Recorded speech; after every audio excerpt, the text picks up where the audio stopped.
दोस्तों हमारे घर में ढेर सारी ऐसी कंघियाँ होती हैं जिसका कि हम इस्तेमाल नहीं करते हैं और कुछ टूट फूट जाती हैं जिनको कि हम रिजेक्ट कर देते हैं। तो आज इन्हीं कंघियों से रिलेटेड मैं आपके साथ कुछ टिप्स शेयर करने वाली हूँ जो कि आपके घर और किचन को ऑर्गेनाइज करने में आपकी हेल्प करेंगी। चलिए वीडियो शुरू कर लेते हैं अपनी पहली टिप से।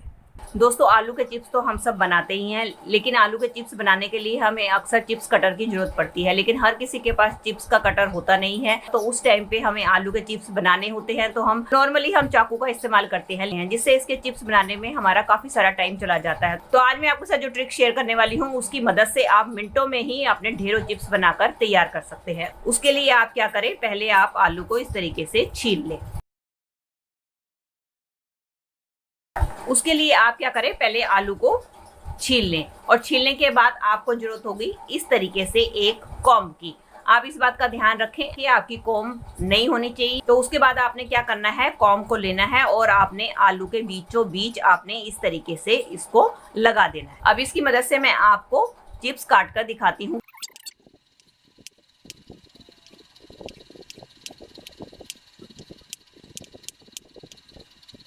अभी देखिए इसकी मदद से कितनी आसानी से मैंने ढेरों चिप्स काट कर तैयार कर लिए हैं। और इसका एक ये फायदा होता है कि आपके एक तो मिनटों में ढेर सारे चिप्स कटकर तैयार होते हैं और सारे के सारे आपके इक्वल साइज के बनकर तैयार होते हैं, ना कोई मोटा और ना ही कोई पतला बनता है। ये देखिए मैंने कितने सारे इसके चिप्स काट कर तैयार कर लिए हैं। इस तरीके से आप कंघी की मदद से अपने ढेरों चिप्स काट कर तैयार कर सकते हैं और अपने चिप्स का मजा ले सकते हैं। मेरी अगली टिप होने वाली है इस तरीके के मिक्सर या मिक्सी को लेके। जब भी हम इसके अंदर मसाला पीसते हैं तो आपने देखा होगा कि इसका जो अंदर वाला पोर्शन होता है, अक्सर मसाला पीसने के चक्कर में ये पोर्शन जो है हमारा काफ़ी गंदा हो जाता है, जिसको साफ करने के लिए हमें काफ़ी दिक्कत होती है और हमारा काफ़ी टाइम भी खर्च हो जाता है। तो आज मैं बहुत ही आसान ट्रिक लेकर आई हूँ जिसकी मदद से आप इसके अंदर वाले पोर्शन को बहुत ही आसानी से साफ कर पाएंगे और आपको ज़्यादा मेहनत भी नहीं करनी पड़ेगी। उसके लिए आपने क्या लेना है, उसके लिए आप ले लें कोई भी घर पे रखी हुई इस तरीके की कॉम्ब। अब हम क्या करेंगे,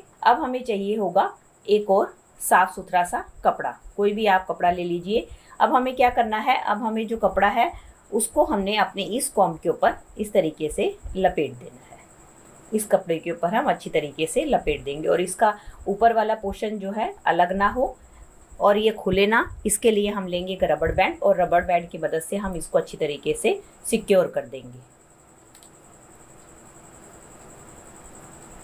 ये देखिए दोस्तों मैंने अच्छी तरीके से कपड़े के ऊपर रबड़ बैंड को लगा दिया है। अब हम क्या करेंगे, अब हम थोड़े से कपड़े को गीला कर लेंगे। ये देखिए फ्रेंड मैंने कपड़े को थोड़ा सा गीला कर लिया है। अब इसकी मदद से मैं आपको मिक्सी को क्लीन करके दिखाती हूँ कि कितनी आसानी से हमारी मिक्सी इसकी मदद से क्लीन हो जाएगी। बस आपने इसको मिक्सी के साइड में इस तरीके से फेरते हुए जाना है, गोल गोल घुमाना है। इसकी मदद से आपकी मिनटों में ही मिक्सी क्लीन हो जाएगी, क्योंकि ये पोर्शन ऐसा होता है जहाँ पे हमारा हाथ अच्छी तरीके से नहीं जा पाता है और इसको हम अच्छी तरीके से क्लीन नहीं कर पाते और हमें तरह तरह के जुगाड़ अपनाने पड़ते हैं इसको क्लीन करने के लिए। तो ये जो मैं आपको तरीका बता रही हूँ इसकी मदद से आप अपनी मिक्सी को मिनटों में ही झटपट से क्लीन कर लेंगे। मैंने अपनी मिक्सी को काफ़ी दिनों से क्लीन नहीं किया था, इसलिए मेरी मिक्सी काफ़ी गंदी हो रही है, फिर भी मैं आपको इसकी मदद से क्लीन करके दिखा रही हूँ। ये देख सकते हैं आप कितना सारा डस्ट इसके अंदर से निकला है और हमारा कपड़ा कितना ज़्यादा गंदा हो चुका है।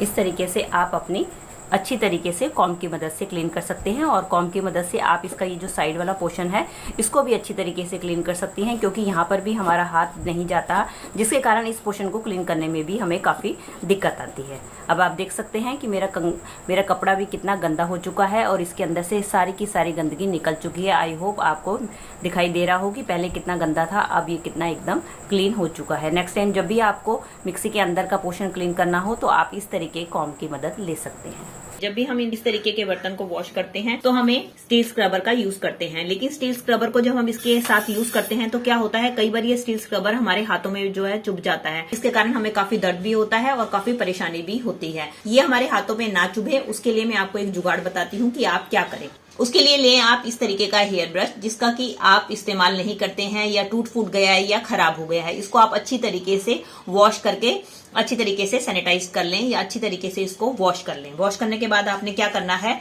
ये जो आपने स्क्रबर है इसको आपने अपने ब्रश के ऊपर अच्छी तरीके से लपेट देना है।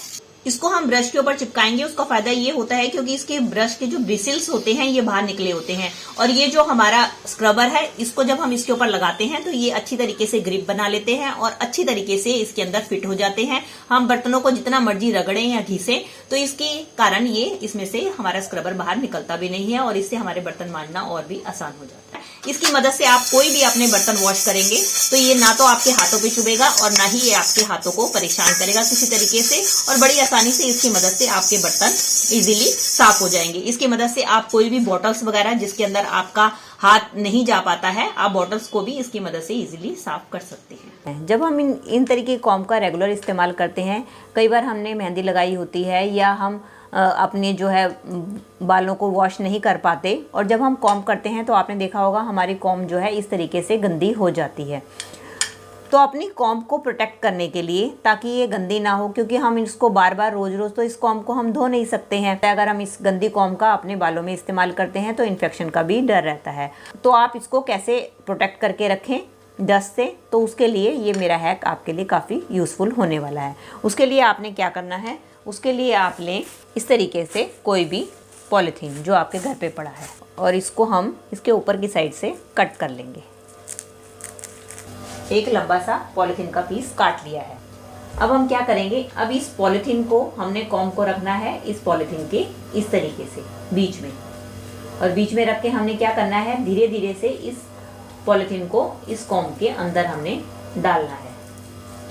अब मैंने सारे पॉलीथीन को अपने कॉम्ब के अंदर फंसा लिया है। अब आप इसकी मदद से अपने बालों में कॉम्ब करें तो क्या होगा, जो भी डस्ट वस्ट है वो आपके इस पॉलीथीन में फंस जाएगा, आपकी कंघी को ये गंदा नहीं करेगा। इससे जो है जब आपका ये पॉलीथीन गंदा हो जाए तो आप इसको निकाल के फेंक दें और इसके बाद दूसरे पॉलीथीन का इसका इस्तेमाल कर सकते हैं। चलिए फ्रेंड, अगले टिप में मैंने ले लिया है फिर से एक कंघा। ये मेरा टूटा हुआ कंघा है। अगर आपके पास इस तरीके से टूटे हुए कंघे पड़े हैं तो आप उसका भी इस्तेमाल कर सकते हैं। अब चाहिए होगी हमें डबल साइडेड टेप, और डबल साइडेड टेप कट करने के बाद मैं क्या करूंगी, इस टेप को मैं अपने इस कॉम्ब के ऊपर इस तरीके से लगा दूंगी। अब हम लेंगे एक ब्लेड, और ब्लेड लेकर हमें क्या करना है, इतने हिस्से पे इसके जो है ब्लेड को हमें लगा देना है। ये देखिए जैसे मैंने लगाया है। अब ये दोस्तों हमारा एक बहुत ही बढ़िया टूल बनकर तैयार हो गया है। इसका इस्तेमाल कैसे करना है दोस्तों, कई बार हमारा पार्सल आता है तो हमें उसको कट करने के लिए नाइफ या सीजर की जरूरत होती है। अगर हमारे पास नाइफ सीजर नहीं है तो ये हमने जो टूल बनाया है इसकी मदद से हम बड़ी ही आसानी से उसको कट कर सकते हैं। ये देखिए मैं आपको कट करके दिखाती हूँ। ये टेप को कट कर रहा है। इस तरीके से आप कोई भी चीज अपनी कट कर सकती हैं। कई बार हमें बच्चों की कॉपीज होती हैं, उसके अंदर भी कुछ ना कुछ कट करना होता है, कुछ पेजेस कट करने होते हैं, तो आपने ये जो टूल बनाया है इसकी मदद से बहुत ही आसानी से आप पेजेस वगैरह को भी कट कर सकते हैं। ये देखिए मैं आपको कट करके दिखाती हूँ। अब आप देख ही पा रहे हैं कितनी आसानी से मेरे पेजेस कट हो चुके हैं। तो इस तरीके से आप टूल बनाकर रख लीजिए। आपको कोई बार बार कैंची या किसी नाइफ की जरूरत नहीं पड़ेगी। जब आपको जरूरत हो आप इस टूल की मदद से अपनी कोई भी चीज आसानी से कट कर सकते हैं। बस इस बात का ध्यान रखें, आपने इस वाले टूल को बच्चों से संभाल कर रखना है, क्योंकि ये काफी शार्प होता है, इससे बच्चों के हाथ कटने का डर रहेगा। इसलिए जब आप इसका काम कर लें तो इसको किसी सेफ जगह पे संभाल कर जरूर रखें। तो दोस्तों ये थी मेरी आज की वीडियो। आई होप आपके लिए यूजफुल रही होगी। अगर इनमें से कोई भी टिप आपको हेल्पफुल लगी है तो दोस्तों इसको लाइक कीजिएगा और ज़्यादा से ज़्यादा अपने फैमिली और मेंबर्स में शेयर कीजिएगा। और आप मेरे से जुड़े रहना चाहते हैं और इसी तरीके की यूजफुल वीडियोस और भी देखना चाहते हैं तो बेल आइकन के साथ मेरे चैनल को भी सब्सक्राइब कर दीजिएगा। चलिए दोस्तों मिलती हूँ नेक्स्ट वीडियो में, तब तक के लिए bye bye. Thanks for watching.